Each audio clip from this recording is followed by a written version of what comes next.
Subscribe करें और bell दबाएं ताकि कोई खबर रह न जाए।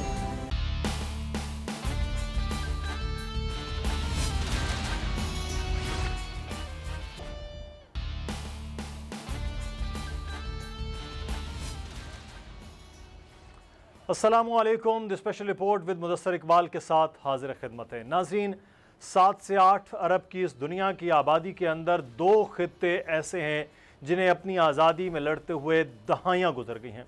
एक है फ़लस्तीन और दूसरा कश्मीर। फ़लस्तीन और कश्मीर में मज़ालिम का तरीक़ाकार देखा जाए तो एक है, जद्दोजहद का तरीक़ाकार देखा जाए तो एक है। दोनों जगह निहत्ते लोगों पर गोलियां बरसाने वाले एक जैसे जालिम हैं, लेकिन कमाल है और महारत ऐसी है कि पूरी की पूरी दुनिया जिसे आलमी अमन की सबसे ज़्यादा फ़िक्र रहती है वो इन दोनों खित्तों के हवाले से खामोश रहती है। गैर तो गैर अपने भी इस तमाम तर मामले में उस तरह खुलकर बात करते ही नज़र नहीं आते हैं कि क्या मुसलमानों का खून इतना अर्जा हो गया है। अगर फ़लस्तीन की बात की जाए, हालिया दिनों में रमज़ान मुबारक में जहां दुनिया के तमाम मुस्लिम ममालिक, गैर मुस्लिम ममालिक में इस वक्त मुसलमान अपनी रमज़ान मुबारक की इबादत में मसरूफ़ हैं, तो कश्मीरी अपने लॉकडाउन में इस वक्त बिल्कुल मकलूब हो चुके हैं। दूसरी जानिब फ़लस्तीनियों की जो हालत है वो पूरी दुनिया इस वक्त सोशल मीडिया पर और मीडिया पर देख रही है, लेकिन 2 बयान, 4 बातें और 6 सुर्खियों के अलावा कोई चीज़ जो है वो नज़र नहीं आ रही है। तो सवाल ये है कि क्या आलम इस्लाम वो भी खामोश है, आलमी दुनिया, आलमी ताकतें वो भी खामोश हैं। अक़वाम मुत्तहिदा के वो तमाम ऑर्डर्स, तमाम करारदादें, तमाम बातें वो खामोश नज़र आ रही हैं। शायद हम अपने नरम सोफ़ों की गर्म नशिस्तों पर बैठे हुए 2 बयान दागने से ज़्यादा कुछ कर भी नहीं सकते। OIC जिसे आलम इस्लाम के लिए एक प्लेटफॉर्म के तौर पर इकट्ठा किया गया, शायद वो कश्मीर हो, फ़लस्तीन हो, आज तक उसके मसाइल के हल के लिए कर भी कुछ नहीं सका है। लेकिन अगर माजी करीब की बात की जाए तो इसराइल के साथ तमाम ममालिक के आहिस्ता आहिस्ता ताल्लुकात की बेहतरी की बात की जाती रही है, लेकिन फ़लस्तीन की जो आज हालत है उस पर शायद हम कुछ भी नहीं कर पा रहे। कफ़े अफसोस बन रहे हैं हम यहाँ बैठे हुए और सिर्फ बात कर रहे हैं कि आलमी ताकतें इसराइल के पीछे आशीर्वाद रखे हुए हैं कि वो उसे कुछ नहीं कह रही हैं। आलमी अमन की धज्जियाँ बखेरी जा रही हैं। यही सूरत हाल कश्मीर में नज़र आ रही है कि 2 इस वक्त एटमी ताकतों के बीच ये बोन ऑफ कंटेंशन है कश्मीर, उसके मसले के लिए कोई कुछ नहीं कर रहा। आज हम इस सूरत हाल पर बात करेंगे। हमारे साथ हमारे मेहमान होंगे अल्लामा ताहिर महमूद अशरफी साहब, बड़े जय्यद आलिम हैं, साथ ही साथ इस वक्त मुआविन खुसूसी वज़ीर आज़म के बैनुल मज़ाहिब हम आहंगी। बहुत शुक्रिया ताहिर महमूद अशरफी साहब, आपके वक्त का सर हमें ज्वाइन किया। हामिद खान साहब ने, माहिर बैनुल अक़वामी अमूर हैं, हामिद साहब आपका भी शुक्रिया अदा करते हैं। ब्रिगेडियर हारिस नवाज़ साहब हमारे साथ मौजूद हैं, सीनियर दिफाई तजज़ियाकार हैं। ब्रिगेडियर साहब आपका भी शुक्रिया। ताहिर महमूद अशरफी साहब, सबसे पहले आपसे आगाज़ करते हैं। सर, एक जैसा ही जद्दोजहद है, एक जैसी शहादतें हैं, एक जैसे माओं का अपने बच्चों की शहादतों, उनकी लाशों से लिपट कर अपनी आज़ादी के लिए फिर से मज़ीद जद्दोजहद की बात है, लेकिन फ़लस्तीन में पिछले दिनों जो कुछ हो रहा है, मस्जिद अक्सा में जिस किस्म की बर्बरियत की गई है इसराइल की जानिब से, तो ये आलम इस्लाम की भी खामोशी, आलमी दुनिया तो खामोश है, आलम इस्लाम की भी उस तरह से कोई बात नहीं है। क्या वजह है कि वो कह रहे हैं कि मुसलमान बेहिस हो गए? हम बिस्मिल्लाहिर्रहमानिर्रहीम नहमदुहु व नुसल्ली व नुसल्लिमु अला रसूलिहिल करीम। नहीं, बात गुजारिश ये है कि जो आलम इस्लाम के अपने हालात हैं आप उनको देखिए। हर मुल्क जो है वो अपने दाखिली इंतशार और मसाइल का शिकार है और कोई दूसरा मुल्क उसका साथ देने को तैयार नहीं है। और यही वजह है कि जब आप तनहा होते हैं और ये मालूम हो कि आप कमज़ोर भी हैं और आपका साथ है, तो फिर जारे अपनी जारहियत करता है, जालिम अपना जुल्म करता है। यही फ़लस्तीनियों के साथ हो रहा है। आज कितनी आवाज़ें आप सुन रहे हैं, एक पाकिस्तान है, एक सऊदी अरब है और तुर्की है, और फिर उसके अंदर मफादात हैं। सिर्फ 2 मुल्क हैं, पाकिस्तान और सऊदी अरब, जिनके इसराइल से कोई रवाबित नहीं है, कोई तिजारत नहीं है, कोई जो है तस्लीम नहीं किया हुआ, कोई मफादात नहीं है। अदरवाइज बाकी जगह तो आप देखें ना कि अगर वो आवाज़ उठती भी है तो वहाँ के हालात वाक़यात क्या हैं। तो आधे से ज्यादा आलम इस्लाम है वो तो बाज़ाब्ता तस्लीम किए हुए हैं और बहुत सारे बेज़ाब्ता तस्लीम किए हुए हैं उन्हें। अब है जुर्म ज़ईफ़ी की सजा मर्ग मफाजात। सबसे पहले मसला जो है वो ये है कि आलम इस्लाम जो है अपने अंदर एक कुव्वत पैदा करे, एक इत्तेहाद पैदा करे। अभी जब हम सऊदी अरब गए थे तो वज़ीर आज़म ने इमरान खान साहब ने मुलाकात की OIC के सेक्रेटरी जनरल से और उन्हें कहा कि भाई हम हाजिर हैं, पाकिस्तान हाजिर है, आप करें कश्मीरियों के लिए, फ़लस्तीनियों के लिए क्या कर सकते हैं। इसी तरह जो है जो मुलाकात हुई है सऊदी वलीअहद अमीर मोहम्मद बिन सलमान की और मोहतरम इमरान खान साहब की, दोनों कायदीन ने फ़लस्तीन के मसले पे बात की है। सऊदी अरब ने इस मामले के ऊपर एक स्टैंड लिया है, लेकिन क्या पाकिस्तान अकेला, सऊदी अरब अकेला, ये एक समझता हूँ मैं समझता हूँ कि इसके हवाले से हम ये जो आवाज़ बुलंद कर रहे हैं या कोऑर्डिनेशन कर रहे हैं या कोशिश कर रहे हैं, हमें इसको और मजबूत और बेहतर करना है। लेकिन उम्मत जब तक इज्तिमाई एक फैसला नहीं करते या कम से कम आधे ममालिक तो आगे खड़े हो जाए कि भाई हम खड़े हैं, अब इस जारे की जा रही है तो किस तरह रोकना है, उसका फैसला करना बाकी है कि उसको आपने किस अंदाज में उसका रास्ता रोकना है। पाकिस्तान मैं समझता हूँ और सऊदी अरब मौजूदा जो क्राइसिस आया है, मौजूदा जो हालात आए हैं, इनके अंदर अपनी कल वजीर खारजा साहब को वजीर आज़म ने कहा है कि वो मुसलमान ममालिक के वज़रा करें। खुद वजीर आज़म मुसलमान कायदीन से बात कर रहे हैं, लेकिन मुझे ये बात कहनी पड़ेगी कि दाखिली इंतशार और कमज़ोरी और इस्लामी ममालिक की जो इत्तेहाद बन चुकी है और आपस में वहदत और इत्तेहाद का ना होना जो है, उसकी सज़ा फ़लस्तीनी भी उठा रहे हैं, उसकी सज़ा कश्मीरियों को भी मिल रही है, उसकी सज़ा शामी इराकी हर जगह जो हमारा खून बह रहा है ये इसी आपस के इंतशार की वजह से है। और हमारी कोशिश और मेहनत यही होनी चाहिए, पाकिस्तान की अस्करी सियासी क़यादत जनरल बाजवा साहब हैं या इमरान खान साहब हैं, वो यही कोशिश कर रहे हैं कि उम्मत इन नुकात पे जो उम्मत के मसाइल हैं, हाँ वो फ़लस्तीन का मसला है, कश्मीर है, इस्लामिक फोबिया है, तो उसके लिए इकट्ठा तो होना बड़ा ज़रूरी है। आपने बड़ा अहम पॉइंट बात की है जुर्म ज़ईफ़ी की सज़ा मर्ग मफाजात, लेकिन जो आपने बात इकट्ठे होने की बात की है कि पानी आंख में भरकर लाया जा सकता है, अब भी जलता शहर बचाया जा सकता है। अगर हो जाएं 56 टुकड़े यकजा तो जैसा भी हो दुश्मन ढाया जा सकता है। ये 56 ममालिक का इकट्ठा नहीं होना, तो जो आप फरमा रहे हैं कि आधे ममालिक तो कम अज़ कम इस मामले पर आएँ, लेकिन वो अपने अपने मफादात हैं वो नहीं हो रहे। मैं हामिद खान साहब को शामिल गुफ्तगू करूँगा। हामिद साहब, ये जो इस वक्त सूरत हाल है फ़लस्तीन की हमें नज़र आ रही है, लेकिन उसके बावजूद खामोशी है, बिल्कुल खामोशी नज़र आ रही है। पाकिस्तान बात कर रहा है या सऊदी अरब बात कर रहा है, टर्की की बात आ गई, ईरान ने 4 बयान दे दिए, उसके आगे कुछ नहीं है इस वक्त, और वो खुलकर बर्बरियत कर रहे हैं। अमेरिका जो किसी जगह पर मुस्लिम ममालिक के अंदर कोई एक चीज़ हिल जाती है तो उसे जो है वो आलमी कवानीन भी याद आ जाते हैं, इंसानी हुकूक भी याद आ जाते हैं, वो सलामती कौंसल अक़वाम मुत्तहिदा की वो भी खामोश नज़र आती है। तो सिर्फ़ और सिर्फ बर्ग गिरती है तो बेचारे मुसलमानों पर।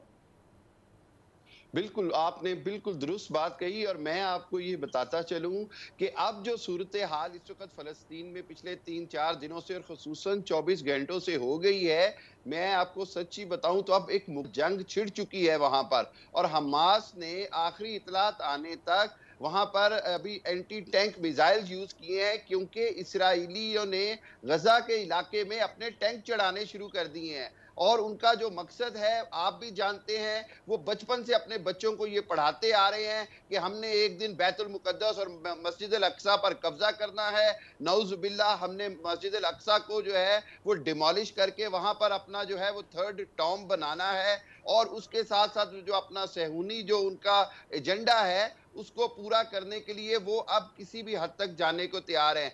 आज मुस्लिम उम्मा के ऊपर बहुत बड़ा इम्तिहान है। मैं ताहिर अशरफी साहब की बात से मुत्तफिक हूँ कि ये एक मुल्क या एक हुक्मरान के बस की बात नहीं है, ये पूरी दुनिया में बसने वाले मुसलमानों की जिम्मेदारी है, हुक्मरानों की जिम्मेदारी है। और मैं आपको एक और बात बताता चलूँ कि देखें, आप फ़लस्तीन और कश्मीर के अवाम की बहादुरी को देखें कि वो इतने बड़े दुश्मन से इतने सालों से लड़ रहे हैं, नबर्द आज़मा हैं, शहादतें दे रहे हैं, लेकिन उन्होंने कुर्बानी के ऊपर कोई कॉम्प्रोमाइज नहीं किया, वो आजादी के ऊपर कॉम्प्रोमाइज नहीं कर रहे। आप यकीन करें कि मैं ये सोचता हूं कि आने वाले दिनों में जिस तरह इसराइल के आज वजीर आजम नेतन्याहू ने कहा है जी कि हम कुछ भी कर गुजरेंगे, तो इसका मतलब ये है कि उनके इरादे बहुत खतरनाक हैं और मुस्लिम दुनिया के पास वक्त बहुत थोड़ा है। मुदस्सिर ये बात याद रखिए कि अब वक्त थोड़ा है। और लेकिन आमिर साहब, आप जो मुस्लिम दुनिया की बात कर रहे हैं, मुस्लिम दुनिया तो सर खामोश है। वो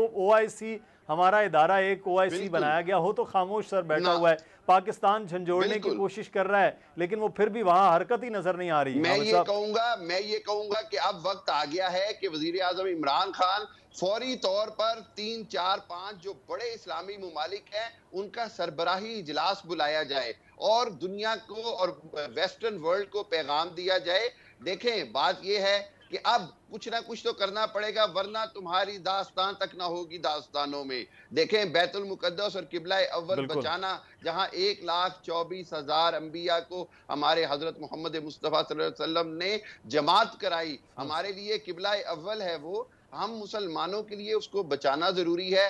फलस्तीनी अपनी जानों पर खेल कर अपने बच्चों की कुर्बानियां दे रहे हैं। हम ये देखते हैं कि कश्मीरियों ने कितनी कुर्बानी दी, हम कश्मीरियों के साथ हैं। हम दुनिया में हम मजलूम के साथ तो हैं, लेकिन अब वक्त आ गया है कि अमली तौर पर दुनिया को कोई पैगाम दिया जाए और ये कहा जाए कि जी अब बस हो गई है। अमली तौर पर जो आप बात कर रहे हैं, पैगाम देने का जो हामिद साहब बात कर रहे हैं, इस पे ये कैसे हुआ?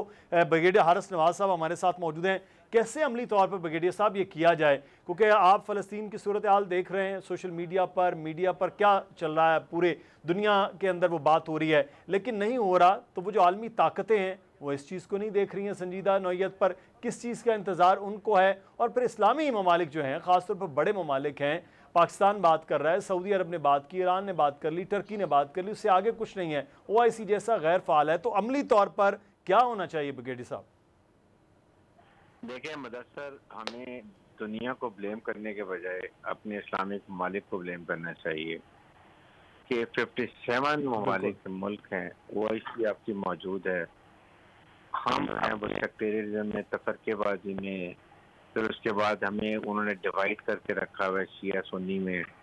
आपके पास इतनी दौलत है, इतनी रिसोर्सेज हैं, सब हम अपने सेल्फिश इंटरेस्ट में इस्तेमाल कर रहे हैं। हमें अपनी लड़ाइयों से टाइम ही मिला, उन्होंने हमें उलझा के रखा हुआ है, डिवाइड किया हुआ है।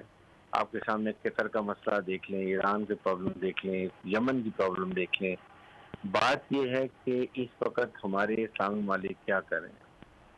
जब तक आप खुद खड़े नहीं होंगे, इस्लामिक ममालिक खड़े नहीं होंगे, दुनिया को क्या फिक्र हो? हम यूनाइटेड नेशन में भी क्यों नहीं गए? OIC ने एक रेजोल्यूशन स्ट्रॉन्ग किस्म का क्यों नहीं बुलाया?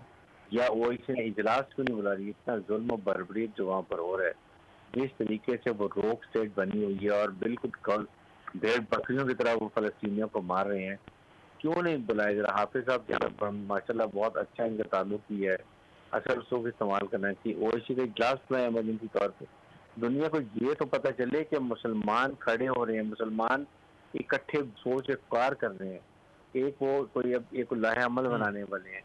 कम अज कम यही पता हो तो इतना छोटा सा मुल्क जिसने तमाम मिडिल ईस्ट के मुल्कों को घेर के सबको इनअफेक्टिव किया हुआ है, उसका कोई हल तो निकाले।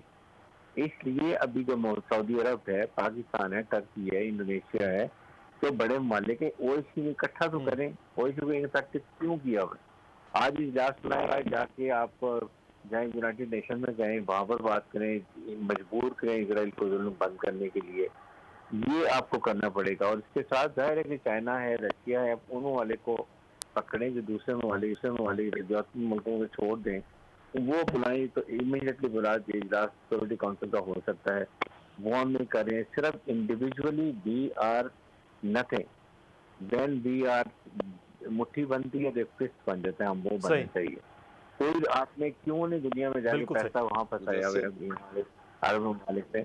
अगर ये चीजों को देखेंगे तो फिर पड़ेगा। सही। अच्छा, मैं हामिद साहब एक चीज़ जो है, पीछे आपको याद होगा जब ट्रंप आए और फ़लस्तीन प्लान की बात हो रही थी कि फ़लस्तीन प्लान होना चाहिए, इस तरीके से डिवीज़न की बातें हो गई। ये क्या कोई खामोश तरीके से उस फ़लस्तीन प्लान पर अमल तो नहीं हो रहा है कि बस महदूद कर दिया जाए फ़लस्तीनियों को और बाकी सारी चीज़ों पर कब्जा है?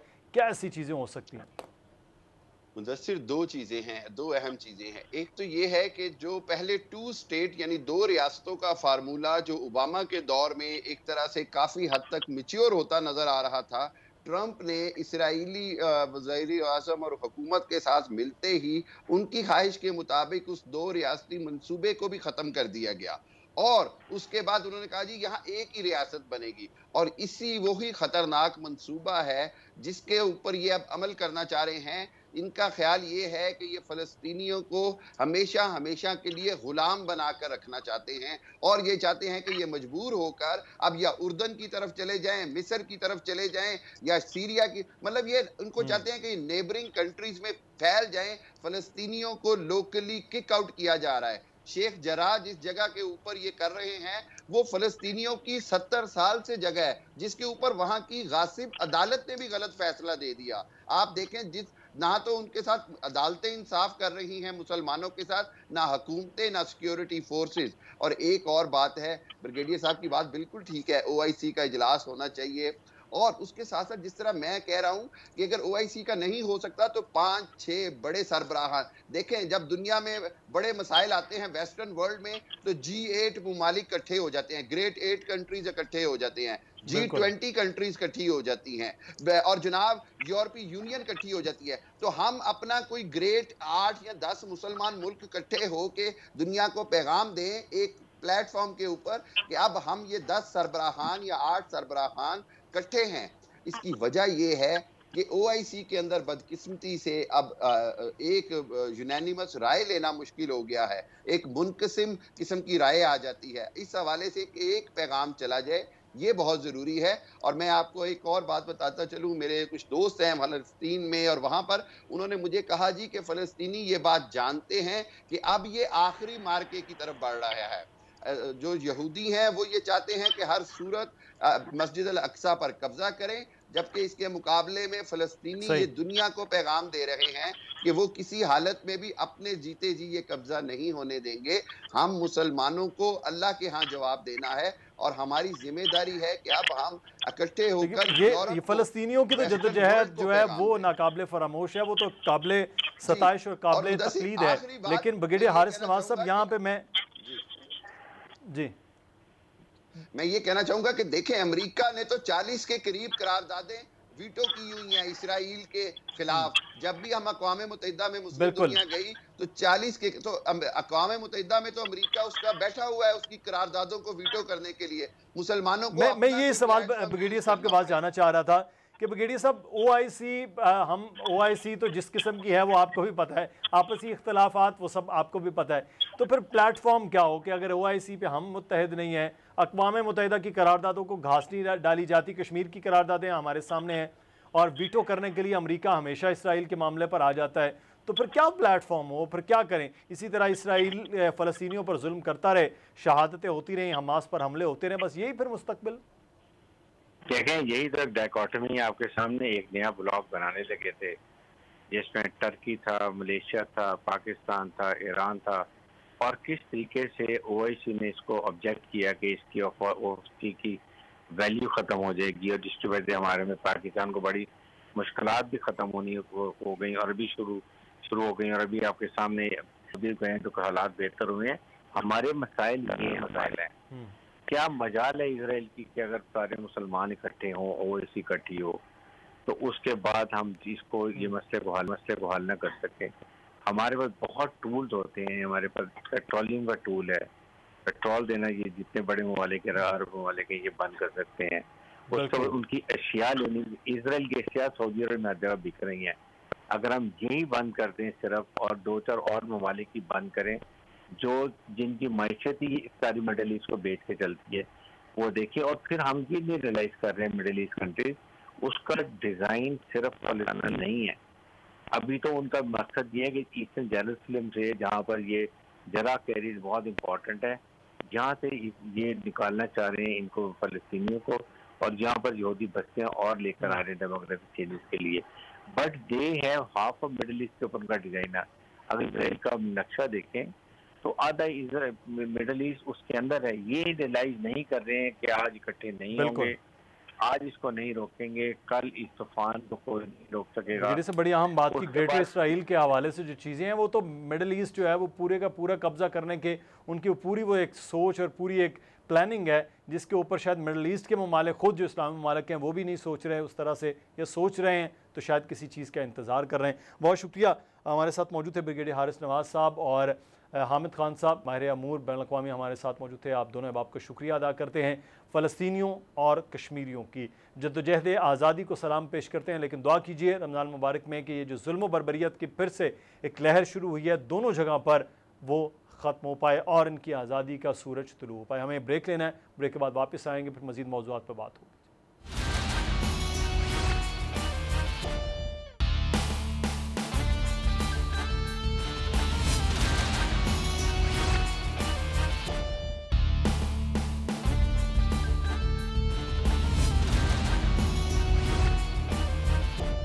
ब्रेक के बाद आपको खुश आमदीद कहते हैं। जनाब, सिंध में अमन अमान की बिगड़ती हुई सूरत हाल परेशान कुन हो रही है। चोरी, डकैती, लूटमार के साथ साथ अगवा बाराए तावान का जो मामला है वो संगीन सूरत हाल इख्तियार करता जा रहा है। पहले तो कुछ बड़े अमीर लोगों को अगवा कर लिया जाता कि उनसे तावान लिया जाए, लेकिन अब कुछ गरीब लोगों को भी अगवा किया जा रहा है और इसमें मुसलसल इजाफा हो रहा है।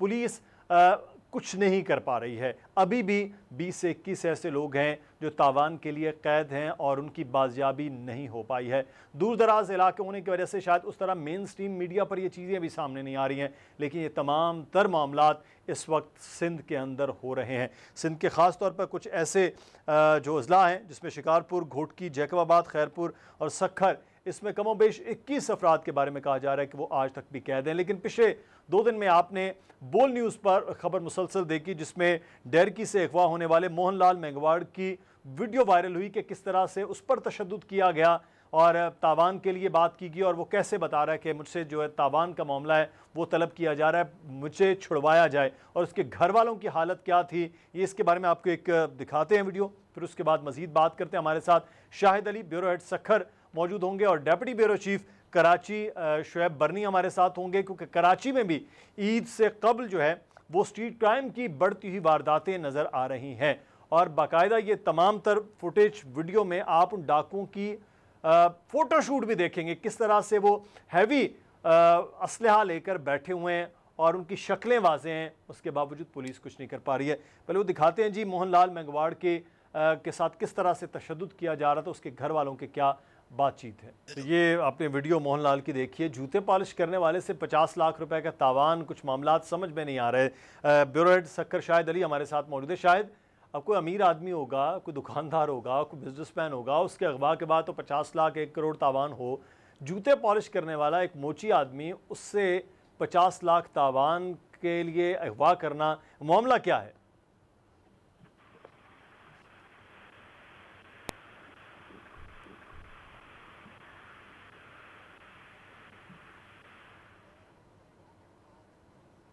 शायद आप सुन सकते हैं, तो ये बताइएगा कि ये जो मोहनलाल को अगवा किया गया है जिसकी वीडियो वायरल हुई है, बोल पर ये खबर भी चल रही थी, तो ये शाहिद ये क्या सूरत हाल क्या है, मामला क्या है? हाल ये है कि जो अंदरून सिंध जिला शिकारपुर है, जो आईजी सिंध मुश्ताक बहर का आबाई जिला है, कश्मोर है, जैकोबाद है, खैरपुर है और सखर जो है शामिल है इसमें से तकरीबन 20 लोग अगवा हैं। और अफसोस की बात यह है कि डाकुओं ने अब हैसियत या बारसों या पैसे वाले लोगों को अगवा करने के बजाय गरीब लोगों को अगवा करना शुरू कर दिया है। मजदूर तबके के लोगों को अगवा किया गया है। जैसे डहरकी में गुज़िश्ता रोज एक मोची जो जूते पॉलिश करता था मोहन मेघवाड़, उसको मकामी सरदार जो है उसकी जोर पर, उसके दबाव पर जो है डाकुओं ने आजाद किया। शिकारपुर में से तकरीबन 10 लोग अगवा हैं और ये आईजी सिंध का आबाई जिला है। यहाँ भी गरीब और मेहनत कश तबके के लोग अगवा हैं जिनके लिए भारी तावान डाकू मांग रहे हैं। अगर मकामी सरदार वडेरे जो बारसूख हैं, बाहैसियत है, जिसकी मिसाल घोटकी में, जिला घोटकी के इलाके डहरकी में मिली है, जहाँ एक आदमी को बाकायदा सरदार के जोर दबाव के तहत डाकुओं ने आजाद किया और पुलिस लेकर आई है रात को उसे।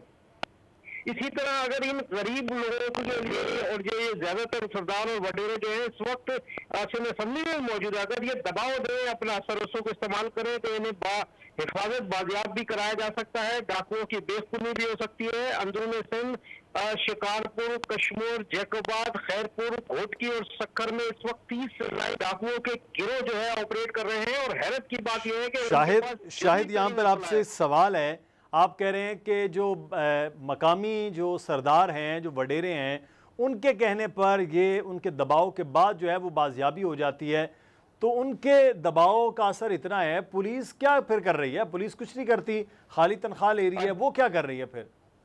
देखिए, पुलिस जो है वो मिसाल के तौर पर पुलिस ऑपरेशन जरूर करती है, लेकिन उस हद पे जाके नहीं करती है। अब मिसाल है सक्खर की, सक्खर निस्बतन सिंध का तीसरा बड़ा शहर है और पुरसुकून है। यहाँ गुज़िश्ता रात भी एक मुकाबला हुआ है जिसमें एक डाकू मारा गया, धूरो जतोई उसका नाम है। SSC इरफान समूह की क़यादत में मुकाबला हुआ था कंडो वाहन के इलाके में।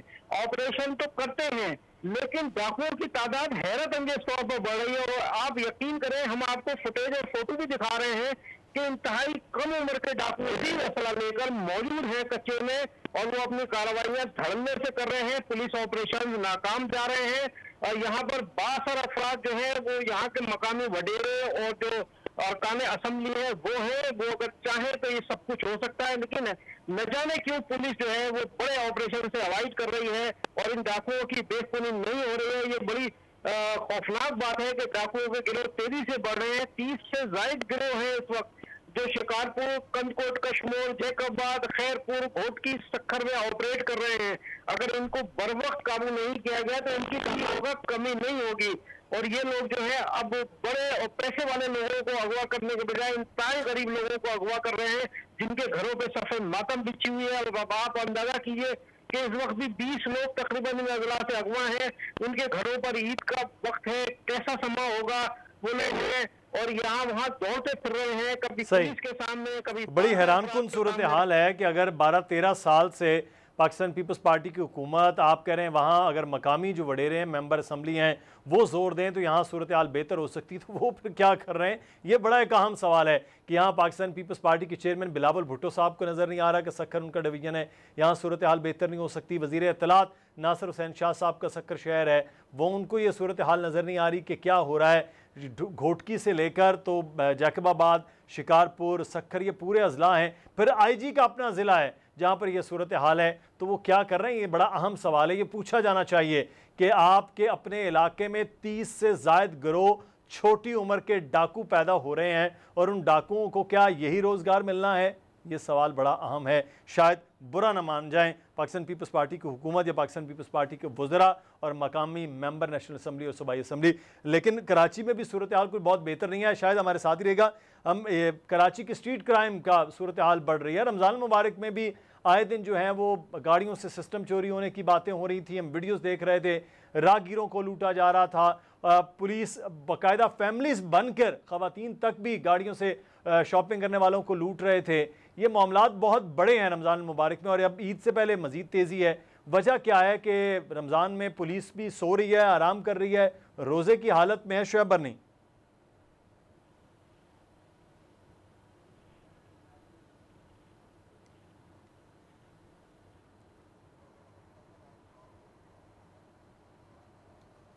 शोएब बर्नी से हम दोबारा से रब्ता करते हैं, डेप्टी ब्यूरो चीफ कराची। लेकिन कराची की सूरत हाल से आपको आगाह करें कि एडिशनल IG कराची इमरान याकूब मिनहास ने ओहदा संभालते कराची पुलिस के तमाम सीनियर जूनियर अफसरान से खिताब में कहा था कि कोरोना SOPs के मुताबिक एडिशनल IG कराची ने 3 हिस्सों में पुलिस अफसरान से खिताब में किया था।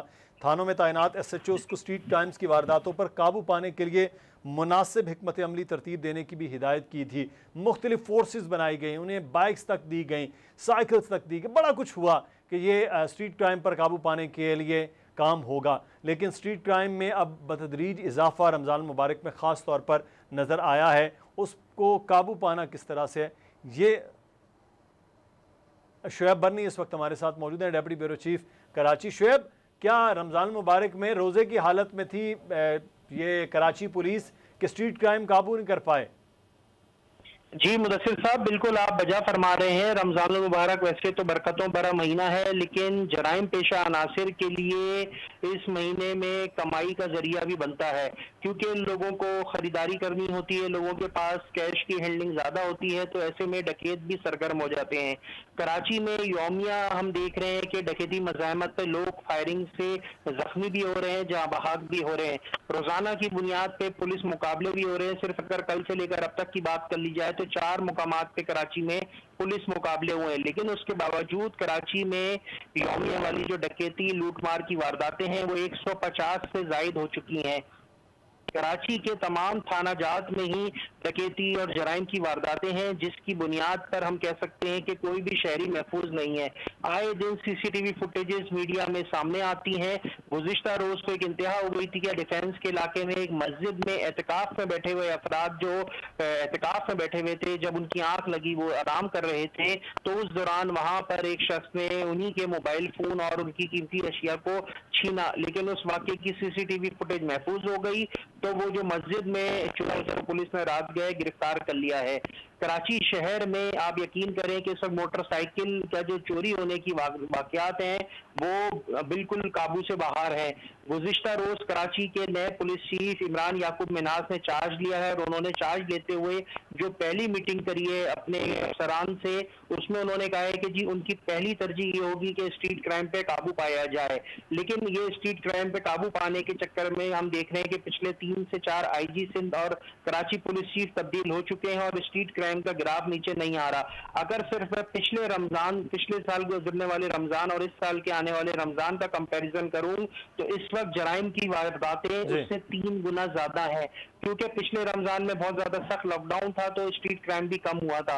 इस दफा इतनी सख्ती नहीं है तो स्ट्रीट क्राइम भी बहुत ज्यादा बड़ा है। अच्छा शोएब, जो आप बता रहे हैं कि करीब फिगर जो है वो 150 से जायद वारदातें हैं यौमिया बुनियादों पर, तो इस तरह तो फिर ये एक महीने में करीब 5000 के करीब ये वारदातें बन जाती हैं। ये तो बहुत बड़ी तादाद है इस तरह से वारदातों की। तो फिर जो थाने के SHOs हैं, इलाके के DSPs और SPs हैं, वो क्या रिपोर्ट पेश करते हैं जब आकर कराची पुलिस चीफ को या IG को कि हमारी ये कारकर्दगी है यौमिया 150 वारदातें? जी मुदस्सिर साहब, इसमें सबसे बड़ा मसला यही आता है कि अगर कोई क्राइम होता है तो उसका पहले तो पुलिस मुकदमा दर्ज नहीं करती। मुकदमा दर्ज करने में ढीले ढाले बहाने करे जाते हैं, मुद्दई को 3-3, 4-4 थाने के चक्कर लगवाए जाते हैं कि किसी तरह वो बेजार हो जाए और FIR ना करवाए। मोबाइल फोन चोरी या छीनने की तो पुलिस मुकदमा दर्ज करने की कोशिश ही नहीं करती जब तक ऊपर से सिफारिश ना लगाई जाए। किसी की अगर गाड़ी या मोटरसाइकिल चोरी हुई होती है तो उसका रोजनामचा दर्ज किया जाता है पहले, और फिर FIR दर्ज करने में 8 से 10 दिन लगा दिए जाते हैं और उसके एवज भी उससे पैसे मांगे जाते हैं। कराची में ऐसे रोजाना की बुनियाद पे हमें लोग इसे FIR दर्ज करने के एवज पैसे मांगे जाते हैं, मुकदमा दर्ज करने के लिए पैसे तलब किए जाते हैं मुख्तलिफ थाना जात में। इसके साथ साथ जो कराची में होने वाले जराइम है, इनमें अब ऐसे जराइम है जिनकी CCTV फुटेजेस आती हैं लेकिन लोग उस वाकये की रिपोर्ट तक नहीं करवाना चाहते। कुछ दिन पहले हीरा मानी जो TV आर्टिस्ट है, उनको कराची के इलाके डिफेंस में लूटा गया। उन्होंने उस वारदात का अभी तक कोई मुकदमा दर्ज नहीं करवाया क्योंकि उनको कानून के रखवालों पर एतमाद नहीं रहा। ऐसे कराची में बेशतर शहरी हैं जो अब मुकदमा दर्ज नहीं करवाते, अपना केस रिपोर्ट नहीं करते, अपना दूसरा मोबाइल फोन लेते हैं और काम शुरू कर देते हैं। गाड़ी और मोटर बंगलों में होने वाली डकैतियां हैं, उनके मुकदमा पुलिस जरूर दर्ज करती है लेकिन उनमें भी कार्रवाई सिर्फ 10% से ज्यादा हमें दिखाई नहीं देती। अगर जुर्म होते हैं तो उस पर काबू करना अभी भी कराची पुलिस के लिए मुश्किल बना हुआ है। जी शोएब बर्नी हमें सूरत हाल से आगाह कर रहे थे कि कराची में इस वक्त जो सिचुएशन है, या तो फिर इन एक ही हल हो सकता है सिंध पुलिस के पास या सिंध हुकूमत के पास कि मुकम्मल लॉकडाउन कर दिया जाए, ना कोई बाहर निकले, ना किसी के साथ स्ट्रीट क्राइम की वारदात हो, लेकिन लोगों ने बाहर निकलना है तो फिर वारदातें होंगी। पुलिस जो है वो इस पर कुछ नहीं कर रही है। तो बड़ी एक अहम पॉइंट जो बता रहे थे शोएब बर्नी वो ये था कि बहुत सी ऐसी स्ट्रीट क्राइम की वारदातें हैं जिसमें पुलिस में मुकदमा ही नहीं करवाया जाता लोगों की जानिब से। अगर कुछ लोग जाते भी हैं तो पुलिस हीले बहाने बनाते हुए 2-3 चक्कर लगवाती है, लोगों के लिए अपना टाइम ज़ाया होता है। तो इस तरह भी ये जो वारदातों का बताया जा रहा है कि यौमिया 150 से 200 के दरमियान है, ये शायद इससे भी डबल होती अगर उसी तरह से फौरी रिपोर्ट या वारदातें होती, लेकिन ऐसा ये सूरत हाल भी नहीं नज़र आ रहा। अंदरून सिंध जो अगवा की वारदातें हैं उसके बारे में भी आपको बताया है शायद हुसैन। आपका बड़ा शुक्रिया शाहिद अली और डिप्टी ब्यूरो चीफ शुएब बरनी, आपका भी शुक्रिया अदा करते हैं। चलते हुए कोविड की सूरत हाल के हवाले से बात करेंगे। आज मज़ीद 104 जो अफराद हैं वो जाँ बहक हुए हैं कोरोना की सूरत हाल से। डॉक्टर सीमी जमाली इस वक्त हमारे साथ मौजूद हैं, जना हॉस्पिटल की डायरेक्टर हैं। बहुत शुक्रिया डॉक्टर साहब आपके वक्त का। ये तीसरी लहर और कोविड की सूरत हाल, अब तो लॉकडाउन के भी मामलात हैं, लेकिन उसके बावजूद ये चीज़ें इसी तरह से बढ़ रही हैं। हमें डॉक्टर साहब, अगर ये इस किस्म का लॉकडाउन है, आप क्या समझती हैं, क्या माहिराना आपकी राय है कि इसको कम से कम कितनी देर तक रखना चाहिए ताकि हम इस जी शिद्दत है वो कम कर सकें? देखिए, एक तो बहुत इम्पोर्टेंट बात थी कि लॉकडाउन जरा पहले ही हो जाता तो बहुत अच्छा होता, क्योंकि हम इस मुश्किल सूरत हाल में ना आते। लेकिन बहरकैफ अब जो भी हुआ देर से ही हुआ, लेकिन अब अगर लॉकडाउन कर ही दिया है तो मेरे ख्याल से इसको एक्सटेंड कर देना चाहिए, ताकि ये पीक सिचुएशन जो है ये प्लेटो में कन्वर्ट हो जाए।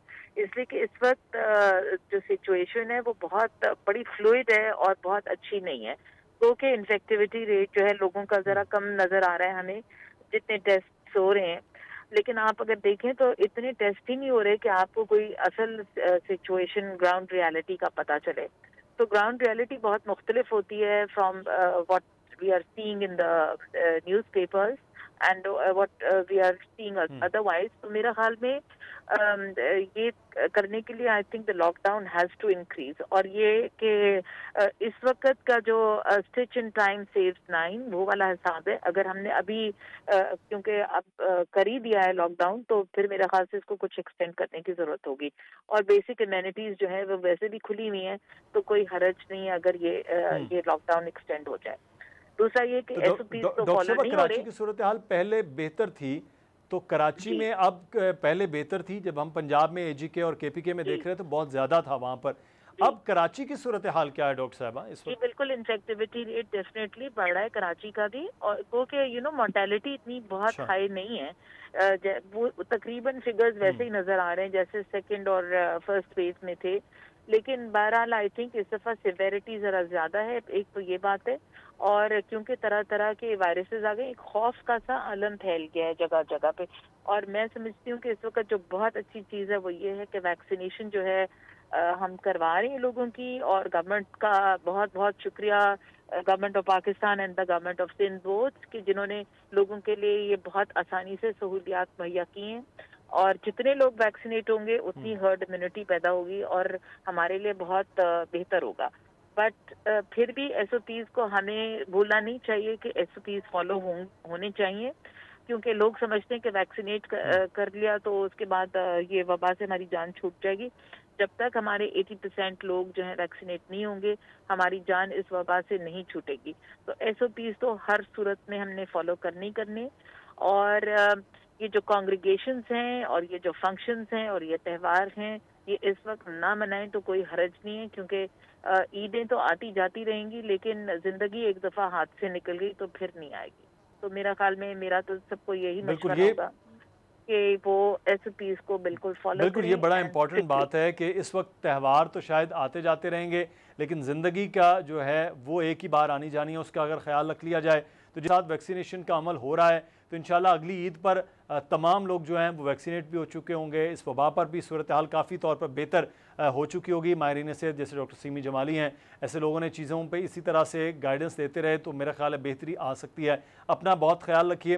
डॉक्टर सीमी जमाली साहबा, आपका बहुत शुक्रिया अदा करते हैं। नाज़रीन से अब जाते जाते कि ईद उल फितर जो है वो बहुत करीब है। आज भी रहत हिलाल कमेटी बैठेगी ईद के चांद देखने के लिए। अगर कल ईद होती है या परसों ईद होती है, ईद के त्यौहार को इस तरह से मनाइए कि कम अज़ कम एसओपीज़ का ख्याल रखा जाए, महदूद रहिए ताकि आप महफूज रह सकें। अपना ख्याल रखें। अल्लाह हाफ़िज़।